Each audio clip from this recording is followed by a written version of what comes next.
What's up, everybody? Welcome to Higher Heights Podcast. It's your boy Anthony Simmons, and I'm up early this Sunday morning getting ready to do another show. I hadn't done one in a couple of days. Been waiting on some inspiration from God, but it's early in the late night hours, early morning hours of Sunday morning, and I wanted to talk about something that I feel like I had lost sight of over the last year or so, going through a lot of various struggles and things like that. And storms, we all know that we all go through storms, but God delivers us out of all the storms that we go through. Many are the afflictions of the righteous, but the Lord delivered them from them all.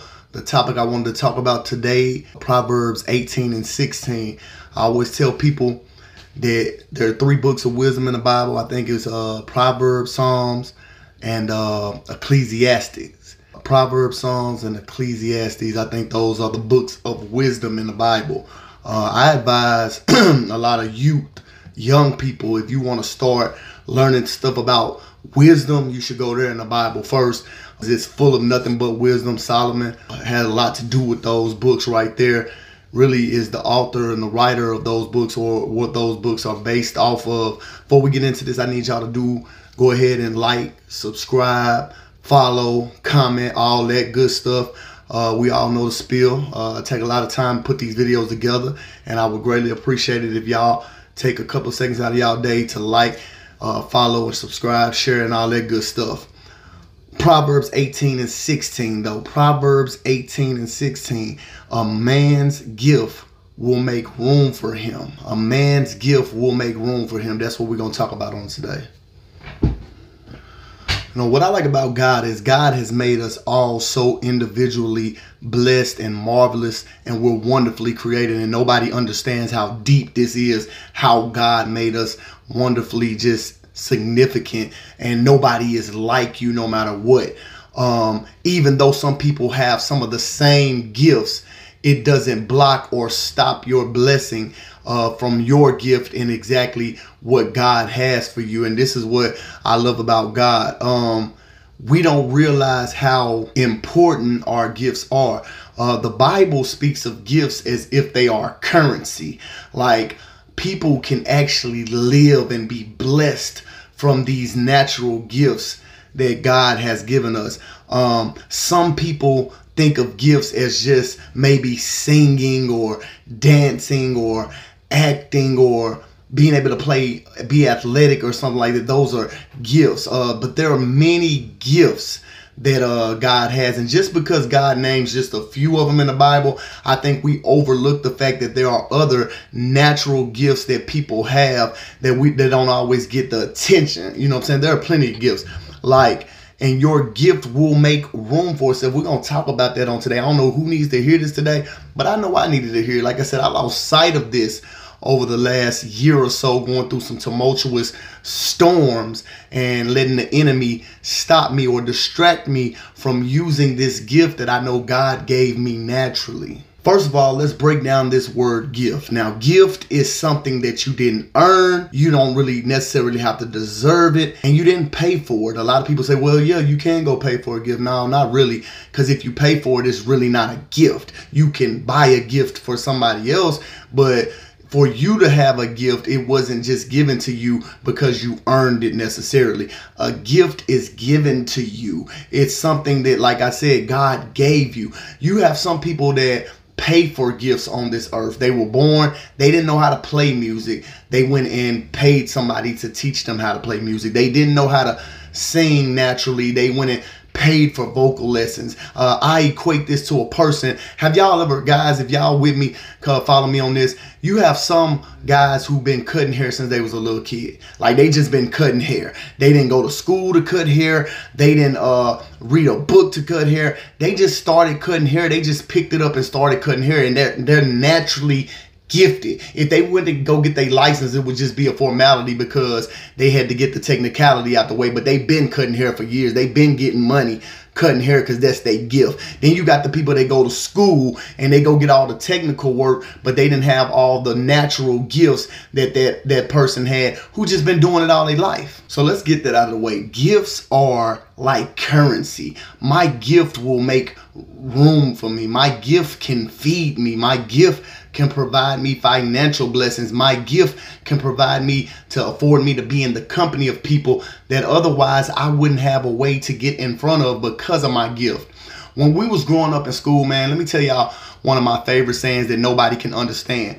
When we was growing up, we had this thing called checking. I think they call it flaming. Now you flaming somebody, you getting out, you roasting somebody. We all know what that is. Dozens if you super old or whatever, but we already know what it is. You talking about somebody, you getting on them, you roasting them. And some people had great jokes, like they could get on you. And then some people, just the way they said something just made everybody laugh. It's like their joke wasn't as funny as the other person. The other person had a very good joke, but this person is just naturally funny. So anything that they said, they would get the crowd's reaction. You understand what I'm saying? Is some people had that gift.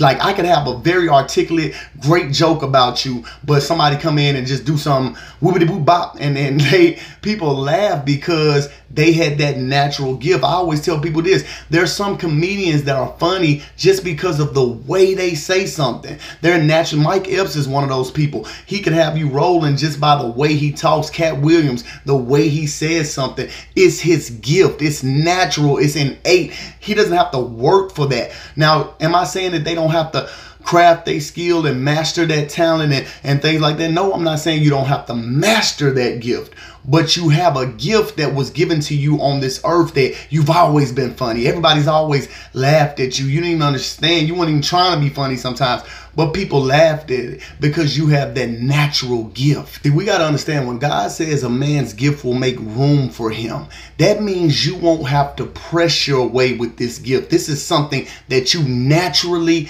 do. You could do it effortlessly because this is something you didn't pay for. You didn't have to learn. You didn't have to beg for this.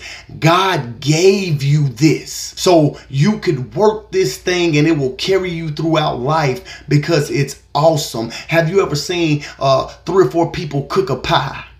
Mama Jenkins cook a pie, Sister Sue cook a pie, Sister Mary cook a pie, but everybody want the same pie now, but everybody want Mama Jenkins pie because Mama Jenkins just got it's something about Mama Jenkins pie that's just a little bit different because her gift made room for itself. Everybody in here done cooked the pie, but everybody wants some of Mama Jenkins pie. Now you got to understand this. Your gift will make room for itself. Everybody in this talent contest is singing, but only one person has a gift to sing. Only one person, when they sing, it blesses somebody's soul. Do you understand what I'm saying? See, we have to start learning to not only ask God what that gift is, seek that gift.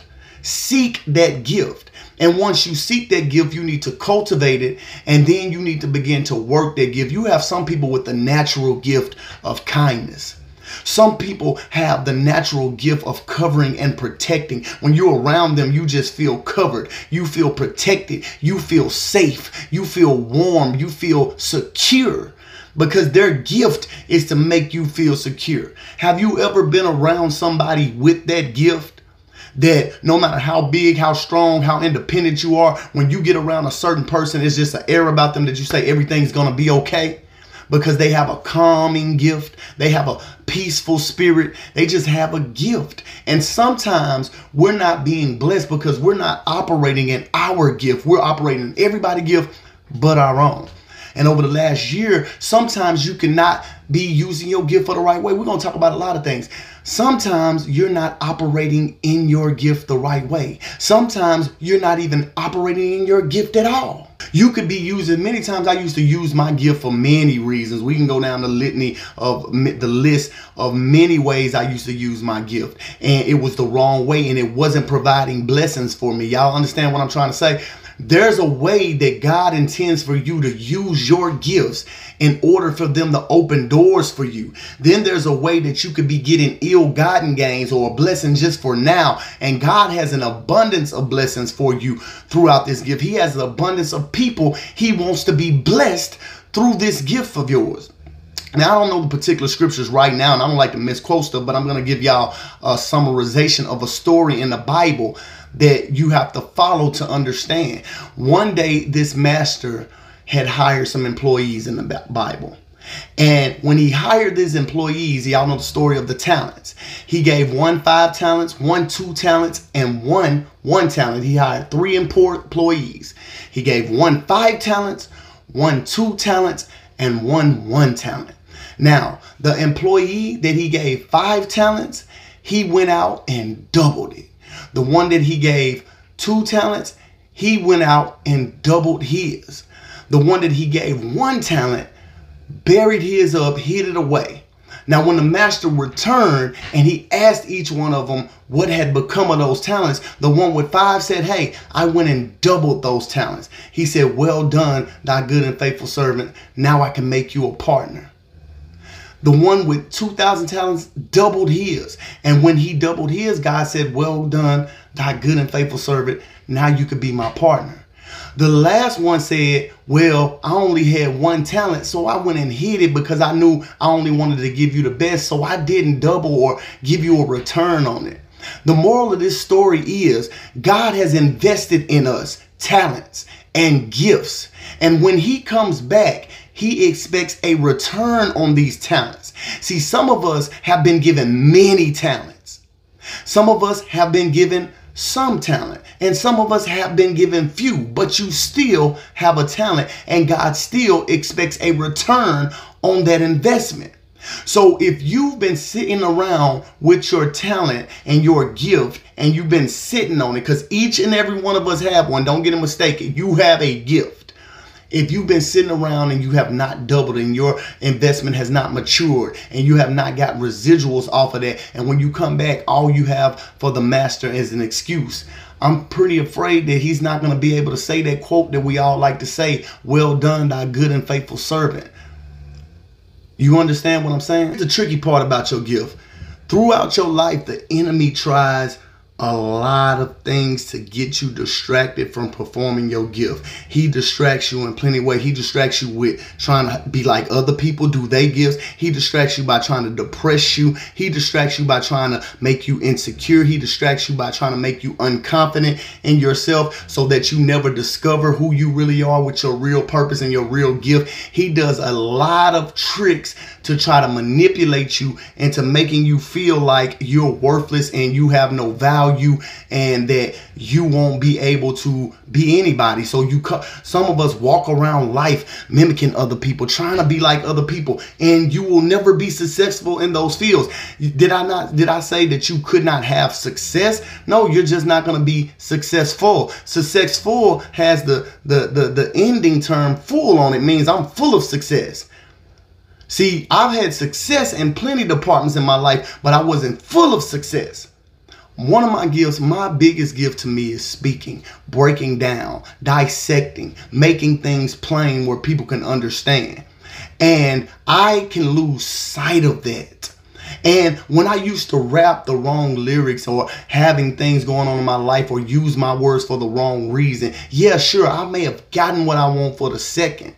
I may have got that instant gratification from what I was doing, but there was never long-term fruitfulness from it.